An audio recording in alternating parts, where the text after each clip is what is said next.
हर हर महादेव, देवों के देव महादेव के चरण में प्रणाम करता हूँ। दुर्गा माँ के चरण में प्रणाम करता हूँ। सरस्वती माँ के चरण में प्रणाम करता हूँ। गणेश भगवान के चरण में प्रणाम करता हूँ। गुरु भाई गुरु बहनों के चरणों में प्रणाम करता हूँ। गुरु भाई गुरु बहन, आज का ये चर्चा बहुत ही सुंदर और बहुत कुछ इससे सीखने वाले हैं। इस कहानी को और कथा को कृपया ध्यान से सुनिए। एक गुरु भाई और बहन थे, जिसका एक दीपक नाम का लड़का था। वो अपने बाल बच्चे को बहुत ही दुलार प्यार से पाला, पढ़ाया, लिखाया। पढ़ लिख के जब सियाना हो गया, वो अपने पैर पे खड़ा हो गया, काम काज करने लगा, अच्छा पैसा कमाने लगा। गुरु भाई गुरु बहन, जब देखिए किसी का भी बाल बच्चा हो, हमारे हो, आपका हो, और किसी का, बहुत सा लोग का बाल बच्चा ऐसे हैं कि जो जब कमाए लगते हैं तो अपने माँ बाप को भूल जाते हैं, ख्याल नहीं रखते हैं। क्योंकि उसके हिसाब से अगर तुम नहीं करिएगा तो आपसे ही रुष्ट हो जाएगा। आप क्या उसको बोलेंगे कि आपसे ही वो बोलना बंद कर देंगे। उसी इस घटना में उसी तरह का एक आपको चर्चा सुनाने जा रहा हूं। यह गुरु बहना बहुत ही शिव भक्त थे, जिसका दीपक नाम का लड़का था। वो पढ़ लिख के बहुत होशियार बन गया, बहुत कार्यक्रम हो गया। अब उसको पढ़ते पढ़ते सुनैना नाम लड़की से प्यार हो गया। अब जब उसको शादी करने के लिए उसके माँ पिता बोलने लगे तो बोलते थे कि मैं करूँगा ना शादी, मैं करूँगा ना शादी, काहे को लिए चिंता कर रहे हैं। और फिर उसी तरह दिन बीतते गया। उसका माँ और पिता बैठ के बहुत प्यार से बेटे को समझाया करता था, लेकिन उस वक्त तो बेटा समझ जाता था, लेकिन फिर मन में जब सुनैना उसको भेट जाती है तो उसको जो नैना कहते हैं, जो नैना बन जाते थे। गुरु भाई गुरु बहन, क्या हुआ कि एक दिन वो अपने सुनैना से दीपक शादी कर लिया। शादी करके कर लिया, सब उसका परिवार जान के दुखी हो गया। सब गुस्से से उसको तिलमिला उठा। चचा चचानी, माँ बाप, भाई बहन सब है, देखिए सबको, लेकिन उससे उस दीपक को कोई फर्क नहीं पड़ा। कहा और फिर शादी करके घर आया तो देखिए क्या बोल रही है अपने पति से, सुनैना आवो ना, घर में आवो, ये लो इसमें पैर लगावो।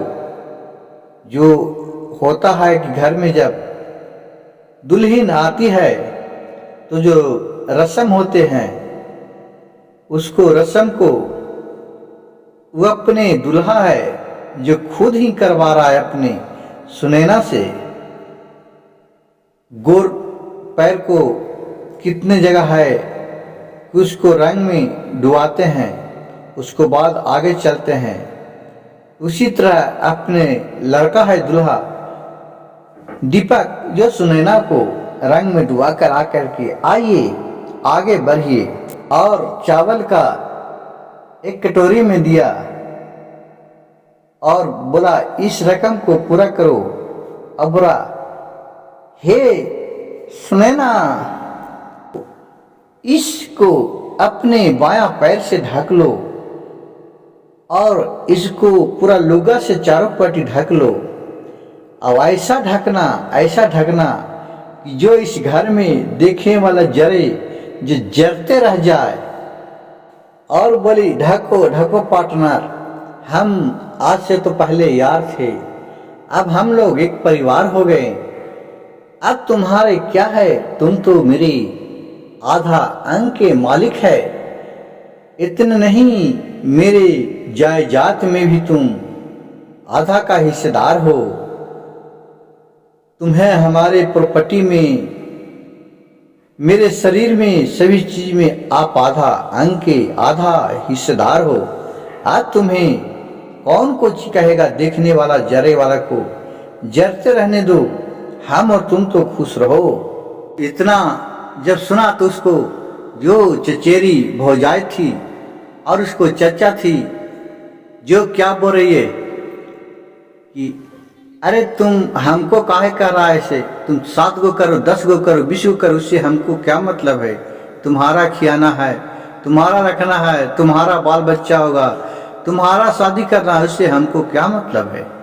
फिर अपने पत्नी से दीपक बोल रहा है कि सुनो मेरे प्राण प्यारी, मेरी पत्नी, इस घर में सब तुमको देख के गुस्सा करते हैं, जलते हैं। तुम आज किसी को गोर नहीं लगना, किसी को पैर नहीं छूना। देखिए उस दीपक ने कितना घमंडी बात सबको कह रहे हैं। और फिर क्या कह रहा है जी सुनिए। और कह रहा है कि क्या मेरी पत्नी सुनैना, मालूम तुम्हें नहीं है कि इस शादी में हमें कितना कष्ट उठाने पड़ा है, जो तो मैं ही जानता हूं। और किसी को भी तुम्हें मुंह दिखाने की जरूरत नहीं है, किसी को भी तुम मुंह नहीं दिखाना। इतना घमंडी बात दीपक कह रहा है, अपने औरत को सुना रहा है, सिखा रहा। और फिर क्या कह रहा है सुनिए। और कह रहा दीपक, देखिए कितना अच्छा चौपाई कि लड़का लड़की एक भेल तो देखे वाला भीतरे गेल। आहा, कितना दर्द भरे बात कहा। और फिर गुरु भाई गुरु बहन वो दोनों अपने घर के अंदर चले गया और देखने वाला देखते रह गया। देखिए यह एक आपको कहानी नहीं बल्कि इस पर गर्व करने की बात है कि जिस तरह तो यहाँ आपको मैं एक कहा, हर घर में हर जगह देखिए कि जो भी लड़ाई कलह कलेश का कंठा होता है कि कोई भी जब अपने घर में बहू आती है तो बहू के अच्छा तरी बात विचार करना चाहिए, संस्कार अच्छा देना चाहिए। आप जिस तरह से उसके संस्कार दीजिएगा, जिस तरह से बर्ताव कीजिएगा, उसी तरह आगे सीखेगा। आप उसको रोज गाली दीजिएगा, गलौज कीजिएगा तो वो रहते रहते भी आपका भाषा सीख जाएगा। गुरु भाई गुरु बहन, इस कहानी से हमें यह सीखने को मिलता है कि जस करनी तस भोग ही दाता, बीच नरक में जाए पछताता। गुरु बहन गुरु भाई को समाज में, अपने घर में अच्छा अच्छे तरी बोल विचार रखना चाहिए और एक दूसरे को देख के नहीं जलना चाहिए। आप जब शांति पूर्वक रहेंगे तो आपके घर में महादेव के, माता पार्वती, हर देवता देवी, ब्रह्मा विष्णु महेश